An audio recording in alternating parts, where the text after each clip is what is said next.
Le ministre d'État chargé de la coopération internationale des Émirats arabes unis à la tête d'une importante délégation est en visite au Mali. Dr Sultan Ahmed Al-Jaber est venu échanger avec les autorités maliennes sur les dernières évolutions de la situation de notre pays.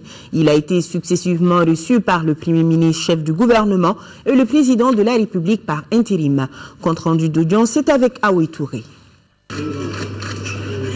Le sultan Ahmed Al-Jaber a tenu à aller échanger avec le chef du gouvernement sur les perspectives de coopération des Émirats arabes unis avec notre pays. Les premiers mots de Django Sissoko, c'était de dire sa joie de les accueillir, surtout en cette période difficile de notre pays. Le Mali a plus que besoin de l'appui, de l'accompagnement de ses pays amis. De chez le Premier ministre, la délégation a été reçue par le président de la République par intérim. Les mêmes propos lui ont été tenus. Ahmed Al-Jaber a rassuré du soutien et de l'accompagnement de son pays à l'endroit du Mali. Le peuple malien est un peuple vraiment que nous considérons beaucoup aux Émirats arabes unis.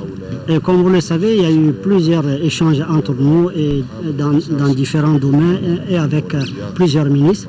Mais ces échanges ont porté essentiellement sur des questions politiques sécuritaires, mais la priorité a été mise sur l'action humanitaire. Et cette priorité dénote du fait que j'ai avec moi dans ma délégation 3 présidents fondateurs de différentes fondations dans le cadre humanitaire. La priorité de cette visite est axée essentiellement sur le secours que nous devons porter pour nos frères et le peuple malien. Nous souhaitons que le peuple vraiment sorte de cette crise dans laquelle il est. Et la question que tout le monde se pose, à savoir à quand la reprise des délivrances de visas pour les Maliens désirant se rendre aux Émirats arabes unis, le sultan ministre d'État a sa réponse. Je ne suis pas d'avis avec tous ceux qui se posent cette question parce que la réalité est que les Émirats arabes unis vraiment accueillent toujours les Maliens comme cela se doit. Et nous le savons universellement, cela est connu de tous et cela aussi dépend de la souveraineté de chaque pays. Et nous délivrons les visas en fonction d'une procédure qui doit être respectée. Si cette procédure est respectée, pourquoi ne pas aller aux Émirats arabes unis? La délégation émiratique quitte Bamako ce soir avec la promesse de tenir haut les liens de coopération entre Abu Dhabi et Bamako.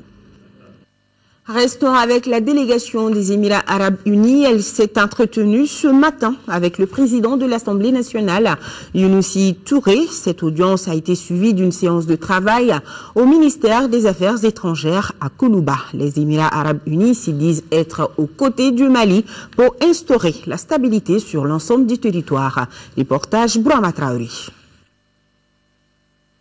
D'abord, le ministre émirati chargé de la coopération internationale s'entretient avec son homologue malien Thiema Hubert Koulibaly.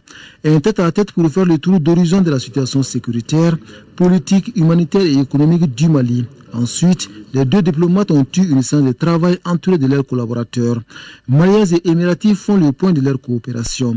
Cette coopération vient de 37 ans est jugée fructueuse. Il est clair que le premier acte de coopération entre le Fonds d'Abu Dhabi et le Mali date de 1976. Et depuis cette date, nous n'avons pas eu à regretter cette relation que nous avons voulu tisser avec vous. Et merci pour le soutien que votre gouvernement nous a apporté en ces moments extrêmement difficiles pour le Mali. Votre soutien ne nous a pas fait défaut sur la scène internationale. Quant au ministre émirati chargé de la coopération internationale, il se félicite de la sortie progressive du Mali de la crise. Les Émirats arabes unis, dit-il, vont davantage soutenir notre pays à faire face aux défis du moment.